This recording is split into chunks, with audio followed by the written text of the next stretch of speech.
कोल्हापूर शहरातील मूलभूत सुविधांसाठी राज्य आणि केंद्र शासनाकडून मोठ्या प्रमाणात निधी आणला जातोय। सदर बाजार विचारेमाळ प्रभागात अद्यापही मूलभूत सुविधांची वानवा आहे, पण या प्रभागात विकास कामांसाठी आणि सुविधांसाठी निधी कमी पडू देणार नाही अशी ग्वाही खासदार धनंजय महाडिक यांनी दिली। सदर बाजारमधील विविध विकास कामांच्या उद्घाटन प्रसंगी ते बोलत होते।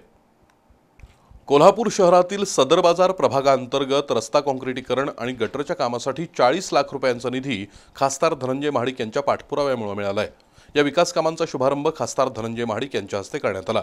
यावेळी माजी नगरसेविका स्मिता माने, मारुती माने, माजी नगरसेवक सत्यजित कदम, माजी नगरसेवक तुकाराम तेरदाळकर यांची प्रमुख उपस्थिती होती। कोल्हापूर विमानतळ, बास्केट ब्रिज आणि रेल्वे स्टेशनसाठी कोट्यवधींचा निधी आणलाय।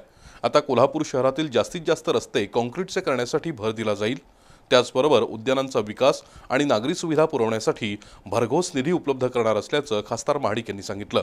या कार्यक्रमाला माजी नगरसेवक दत्तात्रय इंगवले, वैभव माने, रवी चौगुले, आलमगीर विटेकर यांच्यासह नागरिक उपस्थित होते।